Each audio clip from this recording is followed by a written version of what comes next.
Hello दोस्तों, study with अनु में मैं अनु आपका स्वागत करती हूँ। कैसे हैं आप सब? आई होप आप सब स्वस्थ होंगे, मस्त होंगे, अपनी पढ़ाई लिखाई में व्यस्त होंगे। तो आज है आपका पॉलिटिकल साइंस का प्रैक्टिस सेट में 2010 का पेपर। तो हम टीजीटी का 2010 का पेपर आज सॉल्व करेंगे। तो जो भी मेरे चैनल पर नए हैं उनके लिए थोड़ी सी जानकारी है कि ये वीडियो आपका सुबह 8 बजे आता है, जिसमें आप पॉलिटिकल साइंस का प्रैक्टिस सेट लगा रहे हैं एलटी ग्रेड के लिए, टीजीटी के लिए, पीजीटी के लिए, हमारे जीआईसी के एग्ज़ाम के लिए। तो अभी तो एलटी ग्रेड और जीआईसी पे फोकस्ड है। तो और टीजीटी पीजीटी की जो भी प्रिपरेशन कर रहा है उनके लिए बहुत यूज़फुल है। तो पेपर को सॉल्व ज़रूर करना चाहिए। एग्ज़ाम अब समीप ही है, बहुत पास है, 1 महीना भी मुश्किल से बचा है हमारे पास। तो प्रैक्टिस लगाइए, ठीक है। और इसके अलावा 12 बजे आपका एनसीईआरटी की क्लास आती है, आप वो देख सकते हो। उसमें आपकी 12th क्लास की हिस्ट्री चल रही है और जल्दी आपकी 11th क्लास की पॉलिटिकल साइंस शुरू हो जाएगी। शाम को 6 बजे आपका एक वीडियो आता है जिसमें हम हिस्ट्री का प्रैक्टिस सेट कर रहे हैं, तो आप वो भी देख सकते हो। और वो अब फिनिश ही होने वाला है, या फिर आप जब तक ये वीडियो देखोगे तो हो सकता है फिनिश हो भी चुका होगा। तो अब हम दूसरी बुक उस पर भी शुरू करने वाले हैं बहुत जल्दी। तो रुकेगा कुछ भी नहीं, प्रैक्टिस सेट चलते रहेंगे। एक बुक ख़त्म होगी, दूसरी बुक शुरू हो जाएगी और बार बार हम प्रैक्टिस सेट को लगाते रहेंगे अलग अलग बुक्स के द्वारा और अलग अलग मॉडर्न पेपर के साथ, ठीक है। टेस्ट सीरीज लगाएंगे। चलिए शुरू करते, समय वेस्ट नहीं करते। स्टार्ट करने से पहले अगर आप मेरे चैनल यानी स्टडी विद एनु में नए हैं तो स्टडी विद एनु को सब्सक्राइब कर लीजिए और बेल आइकन को कर लीजिए प्रेस। और मेरा पेन काम करना बंद कर दिया है, पता नहीं क्यों, इस वजह से मुझे अपनी फिंगर से लिखना पड़ रहा है। चलिए शुरू करते हैं। पहला क्वेश्चन है, भारतीय संविधान में राजनीति के निदेशक तत्वों का उद्देश्य है। तो भारतीय संविधान में राजनीति के निदेशक तत्वों का उद्देश्य है लोक कल्याणकारी राज्य की स्थापना करना। राज्य के नीति निदेशक तत्व आयरलैंड के संविधान से लिए गए हैं और इसका वर्णन संविधान के भाग 4 में किया गया। इसका उद्देश्य लोक कल्याणकारी राज्य की स्थापना करना है और इसे लागू करने के लिए न्यायालय में नहीं लाया जा सकता। ये राज्य सरकार के द्वारा लागू करने के बाद ही नागरिकों को प्राप्त होता है। नेक्स्ट क्वेश्चन है, राजनीति शास्त्र का प्रारंभ और अंत राज्य के साथ ही होता है, ये कथन किसका है? तो ये कथन है गार्नर का। राजनीति को 2 भागों में विभाजित किया गया है, सैद्धांतिक और व्यवहारिक राजनीति में। सैद्धांतिक राजनीति के अंतर्गत निम्न विषय आते हैं: सरकार का सिद्धांत, राज्य का सिद्धांत, कानून निर्माण की संकल्पना। व्यवहारिक के अंतर्गत सरकार का वर्तमान रूप, कार्यप्रणाली आदि समाहित होता है। इसी के तहत गार्नर ने कहा था कि राजनीति शास्त्र का प्रारंभ और अंत राज्य से होता है। नेक्स्ट क्वेश्चन है, परंपरागत राजनीति विज्ञान का निम्न में से कौन लक्षण नहीं है? तो ये है तथ्यों के अध्ययन पर बल। परंपरागत राज्य में राजनीति विज्ञान के अध्ययन को व्यक्तियों के राजनीतिक क्रियाकलापों तक ही सीमित समझा जाता था। अमूर्त स्वरूप, काल्पनिकता तथा दार्शनिकता पर बल, ये सभी परंपरागत राजनीति विज्ञान के प्रमुख लक्षण हैं। नेक्स्ट क्वेश्चन है, कानून संप्रभु का आदेश है, ये निम्न में से किसने कहा था? तो कानून संप्रभु का आदेश है, ये कहा है ऑस्टिन ने। किसने कहा है? ऑस्टिन ने। जॉन ऑस्टिन को एकलवादी संप्रभुता का जनक माना जाता है। ऑस्टिन ने अपने संप्रभुता संबंधी विचार अपनी प्रसिद्ध रचना लेक्चर्स एंड ज्यूरिस्प्रूडेंस में प्रस्तुत किया। ऑस्टिन ने संप्रभु को एक व्यक्ति विशेष में निश्चित बताया है। इसी संदर्भ में उसने कानून को संप्रभु का आदेश कहा है। नेक्स्ट है, कौन तत्व राज्य को अन्य समुदायों संगठनों में से अलग करता है? तो ये अलग करता है आपका प्रभुसत्ता। प्रभुसत्ता राज्य का वो आवश्यक तत्व है जो अन्य सहचर्यों से राज्य को पृथक करता है। ये राज्य की एक ऐसी शक्ति है जो कानूनों का पालन करा सके, अपने भूक्षेत्र में आदर्शों तथा बाहर के राज्यों के साथ एक इकाई के रूप में संबंध बनाए रख सके। नेक्स्ट है, राज्य की उत्पत्ति का कौन सा सिद्धांत काल्पनिक नहीं है? तो राज्य की उत्पत्ति का ऐतिहासिक सिद्धांत जो है वो काल्पनिक नहीं है। राज्य की उत्पत्ति का विकासात्मक या ऐतिहासिक सिद्धांत राज्य को अन्य मानव संसाधनों संस्थाओं की तरह ऐतिहासिक विकास का परिणाम मानता है। इसके अनुसार राज्य ना तो कोई दैवी संस्था है, न बल प्रयोग का परिणाम है, न ऐसा साधन है जिसे मनुष्य ने सोच विचार कर और मिलजुल कर एक साथ बना डाला हो। इस सिद्धांत का समर्थन मैकाइवर ने किया। नेक्स्ट है, किस संविदावादी विचारक ने प्राकृतिक अवस्था का चित्रण शांति, सद्भावना, पारस्परिक सहायता और सुरक्षा की अवस्था के रूप में किया? ये है लॉक। लॉक ने मनुष्य को सामाजिक प्राणी माना है। प्राकृतिक अवस्था के बारे में उसका कहना है कि यह अवस्था शांति, सद्भावना, परस्पर सहायता और सुरक्षा से युक्त थी। इस अवस्था में निहित नियम है, तुम दूसरों के प्रति वैसा ही व्यवहार करो जैसा व्यवहार तुम दूसरों से अपने प्रति चाहते हो। नेक्स्ट है श्रेणी समाजवाद का संबंध निम्न में से किस देश से रहा? तो श्रेणी समाजवाद का संबंध रहा है ब्रिटेन से।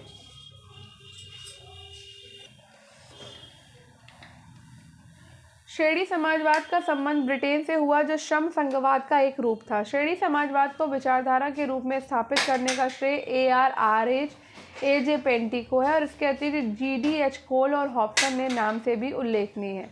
नेक्स्ट है व्यक्तिवाद और समाजवाद में किस प्रकार का संबंध है? व्यक्तिवाद और समाजवाद में संबंध है परस्पर विरोध का। समाजवाद क्या है और ये बतलाना बहुत कठिन है, क्योंकि ये व्यक्तिवाद के विरुद्ध एक तीव्र प्रतिक्रिया है। यह एक राजनीतिक दर्शन तथा एक महान आंदोलन भी है। इसमें आर्थिक सिद्धांत तथा तर्कशास्त्र राजनीतिक सिद्धांतों के साथ इस तरह मिल गए हैं कि उन्हें अलग करना कठिन है। नेक्स्ट क्वेश्चन है समाजवाद का संबंध मुख्यतः निम्न में से किस वर्ग से है? तो समाजवाद का संबंध है आपका श्रमिक वर्ग से। ठीक है। 19वीं सदी के यूरोप का इतिहास समाजवादी और श्रम आंदोलन का साक्षी है। समाजवाद मूलतः एक निराशा की गुहार थी, असहाय स्थितियों के खिलाफ उठा निषेध का स्वर था, आर्थिक क्षेत्र में न्याय की मांग थी। समाजवाद 19वीं शताब्दी के दर्शन का एक प्रेरक बल था और इसने मानव जाति को बेहतर व्यवस्था देने के लिए कल्पनाशील के साथ सार्थक प्रयास किया। कार्ल मार्क्स ने श्रमिकों की स्थिति के बारे में अपने ग्रंथ दास कैपिटल में किया है। नेक्स्ट है सर्वाधिकारवाद में व्यक्ति की अपेक्षा निम्नलिखित में से किसे अधिक महत्व दिया गया? तो ये महत्व दिया गया है राज्य को। फांसीवाद के अनुसार राज्य को अब क्षेत्रों को नियंत्रित करने का अधिकार है। राज्य सामाजिक, आर्थिक और राजनीतिक क्षेत्र में सर्वोच्च समझा जाता है। मुसोलिनी के अनुसार सब राज्य के अंतर्गत है, राज्य के बाहर कुछ नहीं और कोई भी राज्य का विरोध नहीं कर सकता। सामाजिक न्याय की अवधारणा पर निम्न में से कौन बल देते हैं? तो ये बल देते हैं मार्क्सवादी। सामाजिक न्याय की अवधारणा पर मार्क्स बल देते हैं। उनके अनुसार संसाधनों का वितरण सामाजिक व्यवस्था के अनुसार किया जाएगा तो असमानता नहीं होगी। नेक्स्ट है जस्टिस शब्द जस से निकला है। जस का संबंध किस भाषा से है? तो जस का संबंध है लैटिन भाषा से। किस भाषा से है? लैटिन भाषा से है। तो न्याय अथवा जस्टिस शब्द की उत्पत्ति लैटिन भाषा के जस्टिशिया से हुई। न्याय का शाब्दिक अर्थ है जोड़ना। न्याय से तात्पर्य उस सामाजिक आदर्श से है जिसके द्वारा मनुष्य के पारस्परिक संबंधों की उचित व्यवस्था की जाती है ताकि संगठित समाज की इकाई के रूप में व्यक्ति के अधिकारों में सामंजस्य बना रहे। कानून उच्चतर द्वारा निम्नतर को दिया गया आदेश है। कानून की ये परिभाषा किसने दी है? तो ये परिभाषा दी है ऑस्टिन ने। ऑस्टिन के अनुसार कानून उच्चतर द्वारा निम्नतर को दिया गया आदेश है। ऑस्टिन कानून की व्याख्या करते हुए लिखा है कि कानून प्रभुसत्ता संपन्न शक्ति का आदेश है जिसके साथ अनुशासनियाँ आवश्यक हैं, अर्थात कानून के साथ ये शर्त जुड़ी होती है कि उसका पालन ना करने वालों को दंड दिया जाएगा या उसे किसी विशेष पुरस्कार से वंचित रखा जाएगा। ऑस्टिन संप्रभुता के बारे में काफ़ी विचार किया था। नेक्स्ट है जहाँ कानून नहीं होता वह स्वतंत्रता भी नहीं होती। ये कथन किसके हैं? तो ये कथन है लॉक का। जॉन लॉक ने सत्य ही कहा है कि जहाँ कानून नहीं है वहाँ स्वतंत्रता नहीं है, इसलिए कानून का होना आवश्यक है क्योंकि कानून के द्वारा ही अधिकारों की रक्षा होती है। यदि कानून ना हो तो मनुष्य को अपने अधिकारों की रक्षा शक्ति भरोसे करनी पड़ेगी। नेक्स्ट है अधिकारों के ऐतिहासिक सिद्धांत की मूल विशेषता। तो अधिकारों के ऐतिहासिक सिद्धांत की मूल विशेषता है राज्य परंपराओं की देन है। ऐतिहासिक सिद्धांत के अनुसार अधिकार इतिहास की देन है जबकि रीति रिवाज लंबे समय के पश्चात स्थिर हो जाते हैं और तब अधिकारों का जन्म होता है। अधिकारों के ऐतिहासिक सिद्धांत का प्रमुख प्रवर्तक एडमंड बर्क है। प्रभाव की एक विशेषता नहीं है तो उसे देखा जा सकता है। दबाव समूह लोकमत को प्रभावित करते हैं, इस हेतु दबाव समूह समाचार पत्रों तथा अन्य साधनों का प्रयोग करते हैं। दबाव समूह कई बार कुछ दलीय नेताओं को अपने दृष्टिकोण से सहमत कर लेते हैं। ठीक है। नेक्स्ट है समाजवाद शब्द का प्रथम बार प्रयोग करने वाला था। तो समाजवाद शब्द का प्रथम बार प्रयोग किया था रॉबर्ट ओवेन ने। समाजवाद जो कि वर्तमान समय का सबसे लोकप्रिय शब्द है का प्रयोग 1827 में रॉबर्ट ओवेन के विचारों का प्रचार करने के लिए स्थापित पत्रिका ओ नाइट कोऑपरेटिव में व्यक्तिवादी और उदारवादी विचारों के विरुद्ध भावों को प्रदर्शित करने के लिए किया गया है। नेक्स्ट है नाजीवाद का जनक था या थी? तो नाजीवाद के जनक थे हिटलर। ठीक है। तो 1920 में हिटलर ने नेशनल सोशलिस्ट पार्टी या नाजी दल की स्थापना करी। जर्मन वर्क्स पार्टी का संस्थापक हिटलर था। 1933 में हिटलर जर्मनी का प्रधानमंत्री बना तथा एक राष्ट्र एक नेता का नारा दिया। नेक्स्ट है राजनीतिक दार्शनिक से the state and revolution. Revolution 1917 नामक पुस्तक किसने लिखी है? तो ये लिखी है लेनिन ने। लेनिन ने अपनी पुस्तक द स्टेट एंड रिवॉल्यूशन राज्य और क्रांति 1917 में लिखा कि राज्य की उत्पत्ति तब होती है जबकि संघर्ष को दबाना मुश्किल हो जाता है। नेक्स्ट है महात्मा गांधी भारतीय राष्ट्रीय कांग्रेस के अध्यक्ष कब चुने गए थे? तो ये चुने गए थे 1924 में। गांधी जी भारतीय राष्ट्रीय कांग्रेस के अध्यक्ष कब चुने गए थे? तो वो चुने गए थे 1924 के बेलगांव अधिवेशन में। महात्मा गांधी भारतीय राष्ट्रीय कांग्रेस के अध्यक्ष कब चुने गए थे? तो ये चुने गए थे 1924 में। महात्मा गांधी का भारतीय राजनीति में प्रवेश 1915 में दक्षिण अफ्रीका से भारत वापस आने पर हुआ। कांग्रेस का 40वां अधिवेशन 1924 में कर्नाटक के बेलगांव में संपन्न हुआ। इसमें महात्मा गांधी को अध्यक्ष चुना गया। राजनीति के बिना इतिहास निष्फल है, इतिहास के बिना राजनीति निर्मूल। ये कथन निम्नलिखित में से किसका है? तो ये कथन है सीले का। राज्य ही राजनीति शास्त्र का मुख्य विषय है, परंतु इसका अनेक अर्थों में प्रयोग होता है। राजनीति का इतिहास से संबंध स्थापित करते हुए सीले ने कहा कि राजनीति के बिना इतिहास निष्फल है और इतिहास के बिना राजनीति निर्मूल। मनुस्मृति के अनुसार राज्य के कितने अंग हैं? तो मनुस्मृति के अनुसार राज्य के 7 अंग होते हैं और कौटिल्य के अनुसार भी 7 ही अंग होते हैं। ठीक है, आगे बढ़ते हैं। तो मनु ने राज्य को सप्तांग माना अर्थात राज्य सावयव। मनुस्मृति के अध्याय 9 के श्लोक 294 में कहा गया कि स्वामी, मंत्री, पुर, राष्ट्र, कोष, दंड, मित्र की 7 राज प्रकृतियां हैं।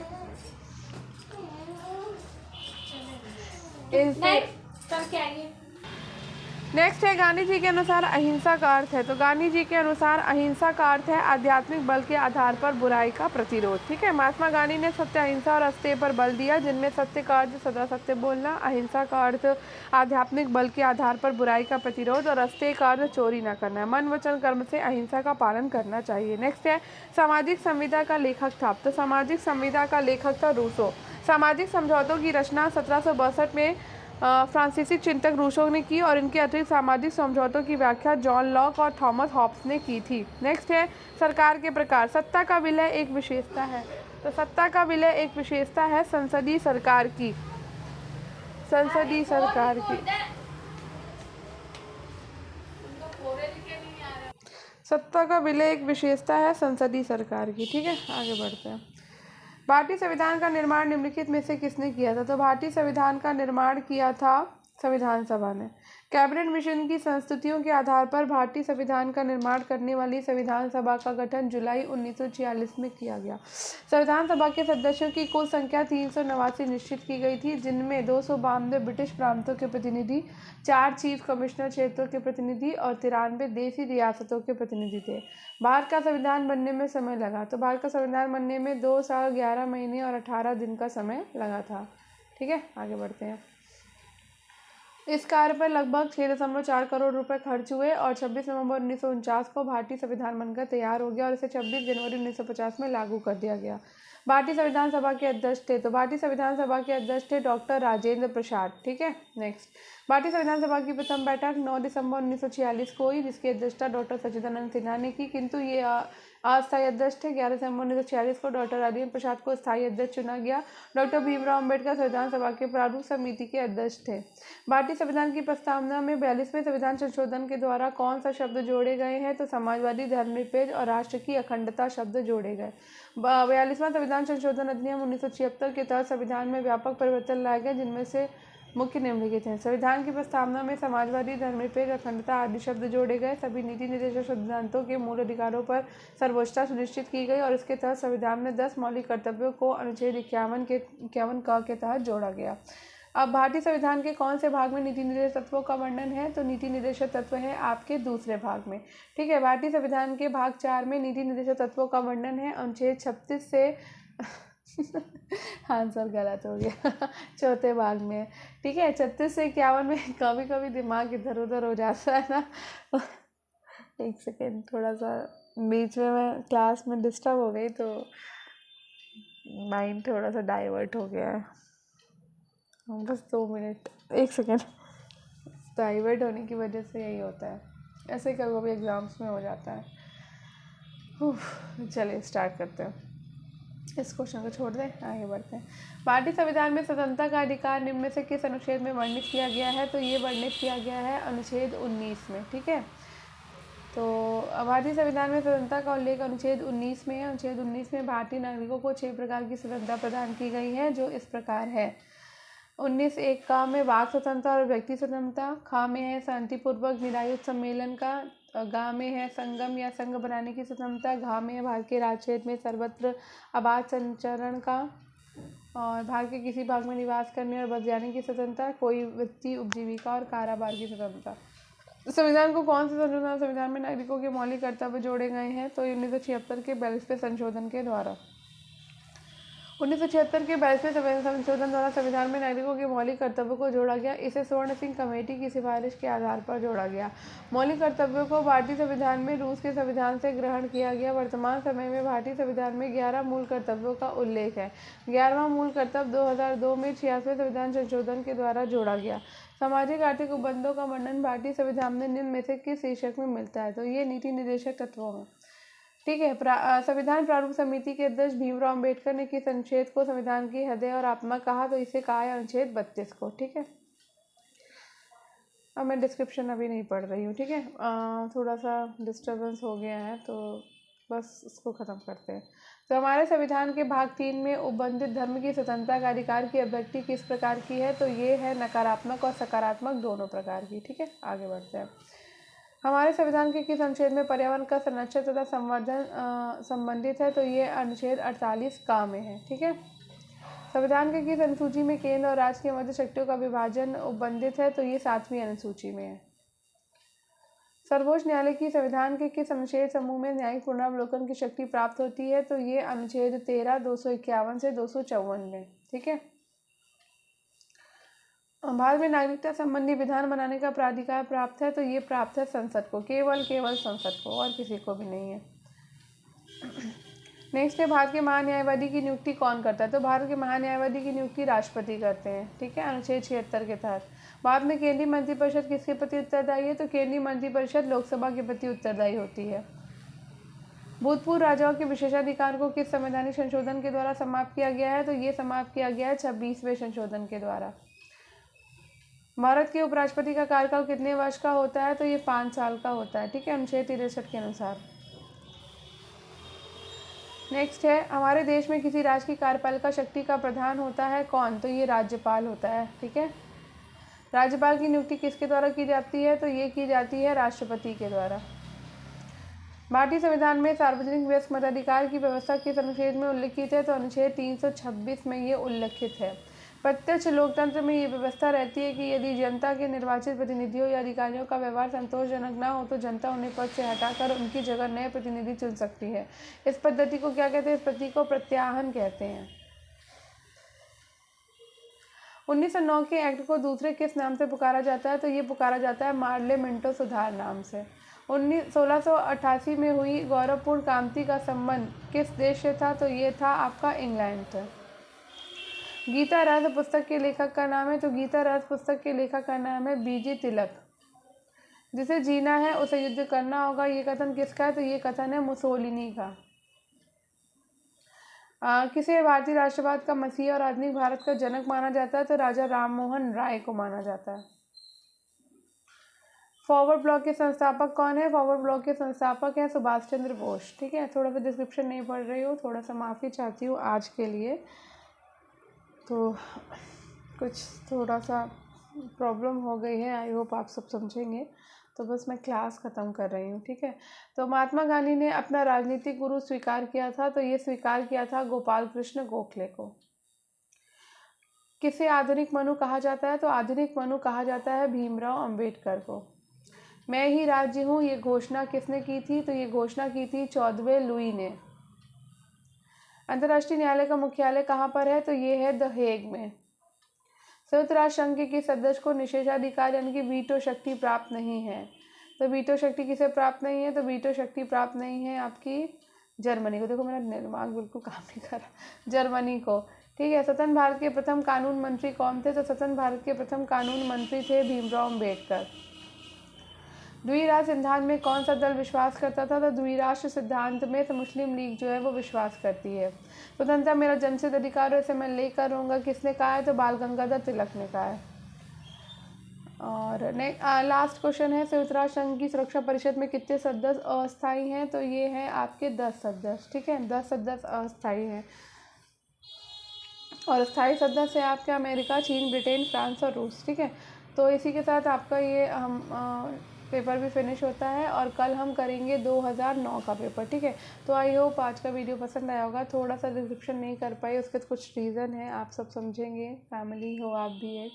तो चलिए अब मिलते हैं कल अच्छे से क्लास कर लेंगे थोड़ा सा। चलिए बाय, मिलते हैं कल। ठीक है, और जितने भी लोग नए हैं प्लीज़ सब्सक्राइब कर लीजिएगा, बेल आइकन को प्रेस कर लीजिएगा और शेयर कर लीजिएगा। ठीक है, बाय बाय।